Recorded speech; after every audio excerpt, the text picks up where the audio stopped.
هو ضيعني علشان رأيهم، وأنا كسبت نفسي لما سبت اللي بيخاف من كلامهم. الحب الحقيقي مش بيخاف من العيون، الحب الحقيقي بيخاف يخسرك مش يخسر صورته قدامهم. حبايبي أخباركم إيه؟ وحشني. معكم رانيا فضفضة قلبي مع رنوش. يا ريت تقولوا لي بتتابعوني من أنهي البلد وتفعلوا الجرس. النهارده قصتنا بتتكلم قصة مؤثرة عن بنت اتهزت ثقتها في الحب بعد ما حبيبها سابها عشان الناس قالت مش كفاية. قصة تخليكي تبكي في أولها وتبتسمي في آخرها، لأنك هتحسي إنك مش لوحدك.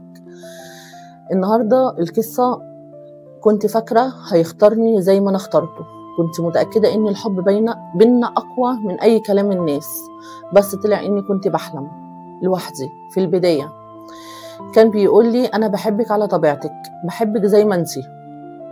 كنت بصدق كل كلمة، وكنت بشوف في عينيه خوف عليا وحنيته. بس لما الناس بدأت تتكلم كل حاجة اتغيرت. واحدة قالت له هي مش مناسبة ليك، والتانية قالت له دي أقل منك، والتالتة قالت له هو ازاي اختارها. طبعا كل الكلام ده هو المفروض ما كانش، لو بيحبك بجد ما كانش يهتز من جواه. واللي كان بيقول مش فارق لي رأي الناس بقى هو أول واحد يبعد علشان كلامهم. يوم ما قال لي يمكن نبعد فترة كنت فاهمة إن النهاية، بس قلبي ما صدقش. كنت بقول لنفسي هو بيخاف بس بيرجع. عدت الأيام وكل يوم كان بيعدي كنت بحس إن جزء مني بيموت ببطء. طبعا الواحدة الست أو البنت لما بتحب بجد. كنت بدخل أشوف حسابه، أشوف صوره الجديدة، ضحكته، حياته اللي كملت من غيري، وأنا كنت لسه في نفس النقطة بستنى حاجة مش هترجع. لحد ما في يوم شفته صدفة في مكان كنا بنروح له سوا. عيوني اتقابلت بعيونه. هو اتوتر وأنا كنت هادية، يمكن لأول مرة من غير دموع. قال لي بصوت متردد انت كويسة؟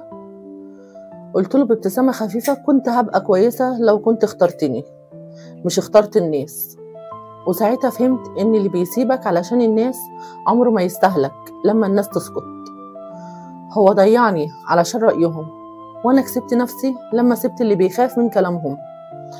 الحب الحقيقي مش بيخاف من العيون، الحب الحقيقي بيخاف يخسرك مش يخسر صورته قدامهم. والنهاردة لو رجع وقال لي وحشتيني هقول له ما كنتش كفاية ليك، دلوقتي مش كفاية ليا أنا.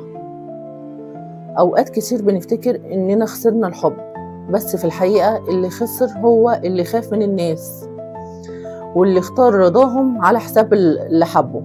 ما تزعلوش لو حد سابكم عشان كلام الناس، لأن الناس بتتكلم النهاردة وتنسى بكرة، بس اللي وجعك عمره ما يتنسي.